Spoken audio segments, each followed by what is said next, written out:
Have you ever wondered why a half-filled perfume bottle doesn't empty itself even when left open? This query prompts us to delve into the fascinating world of equilibrium, a powerful yet often overlooked principle that governs many aspects of our lives. Equilibrium is a concept that applies to both physical and chemical processes, and its understanding can help us appreciate the delicate balance present in nature. So what is equilibrium? Simply put, equilibrium is a state of balance. However, it is not just any balance. It's a dynamic balance, an active equilibrium, where opposing processes are happening simultaneously and at the same rate. Confused? Let's use the perfume bottle as an illustration. In this scenario, the perfume, which is a liquid, is continuously evaporating, turning into gas. Yet at the same time, the perfume gas is also condensing back into the liquid state. These two opposite processes are happening at the same rate, thus creating a dynamic equilibrium. This illustrates a physical equilibrium. It's not just in physical processes, though. This fascinating concept of maintaining balance also applies in chemical reactions. During a chemical reaction, reactants can convert into products, and interestingly, these products can revert back to the original reactants. When these forward and backward reactions occur at the same speed, chemical equilibrium is achieved.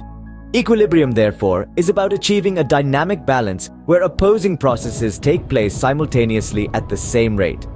It's a dance between elements of nature, a tango where each move is matched with an equal and opposite reaction. In a world full of chaos, unpredictability, equilibrium brings balance and stability. So, equilibrium is about balance, but it's not as static as it sounds. Did you know equilibrium is more of a dance than a standstill? Yes, that's right.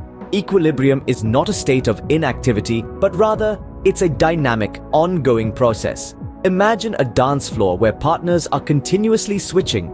At any given moment, the number of dancers remains the same, but the individual pairs are in constant flux. That's how equilibrium works. In a chemical reaction, the forward and backward reactions don't just stop when equilibrium is reached. No, they continue to happen.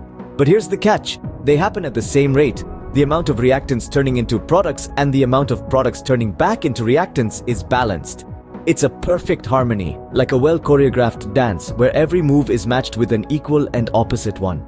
So equilibrium is a dynamic process with actions constantly happening at equal rates. Ever thought how the quantities of reactants and products affect equilibrium?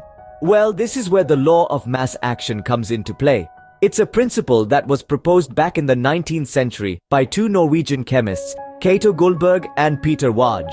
Simply put, the law of mass action states that the rate of a chemical reaction is directly proportional to the product of the molar concentrations of the reactants, each raised to the power of its stoichiometric coefficient in the balanced chemical equation.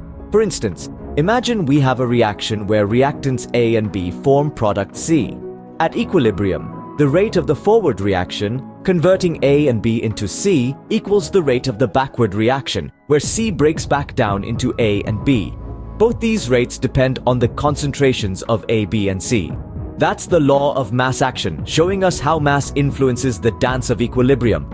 But how do we quantify equilibrium? Well, that's where the equilibrium constant comes into play.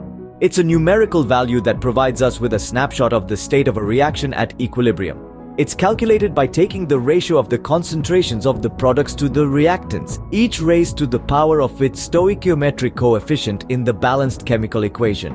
Now, what does this mean? It means that by knowing the equilibrium constant, we can predict whether a reaction at equilibrium has more reactants or more products. If the equilibrium constant is greater than 1, the reaction favors the products, and if it's less than 1, it favors the reactants. But remember, the equilibrium constant is not influenced by the initial concentrations of reactants or products. It remains constant for a given reaction at a fixed temperature. So the equilibrium constant is our mathematical tool to measure equilibrium. What happens if we disturb the equilibrium system? You might wonder. Well, that's where Le Chatelier's principle comes in. This principle helps us understand what happens when an equilibrium system is subjected to a change. Le Chatelier's principle states that if a dynamic equilibrium is disturbed by changing the conditions, the position of equilibrium shifts to counteract the change.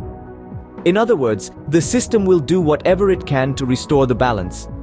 It's like a seesaw. If you put more weight on one side, the other side will rise to maintain the balance. Let's break it down further.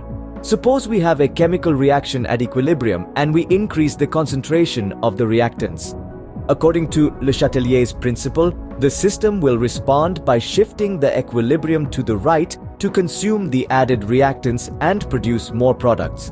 What about temperature?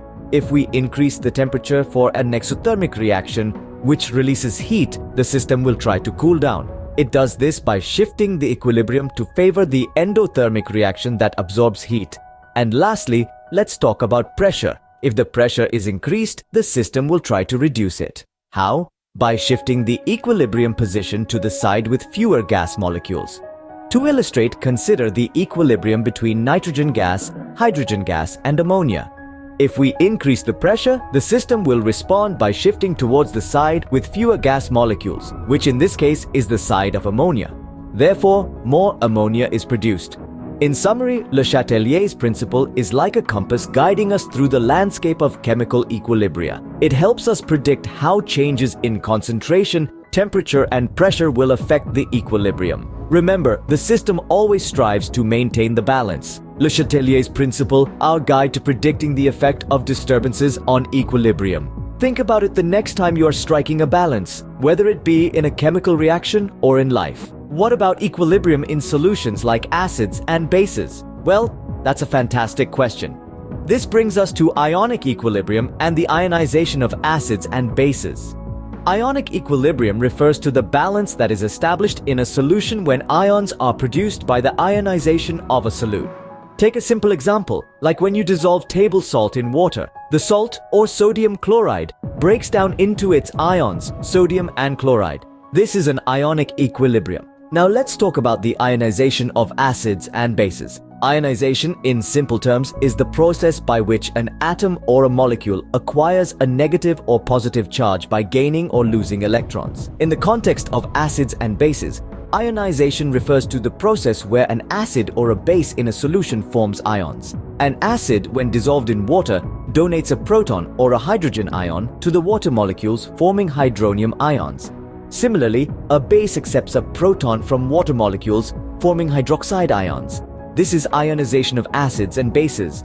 But here's the catch. Not all the acid or base molecules ionize. Some remain in their original unionized form. And this is where equilibrium comes into play. In a solution, there's a constant back and forth, a dynamic exchange between the ionized and unionized forms of the acid or base. And when the rate of ionization equals the rate of unionization, we reach a state of ionic equilibrium.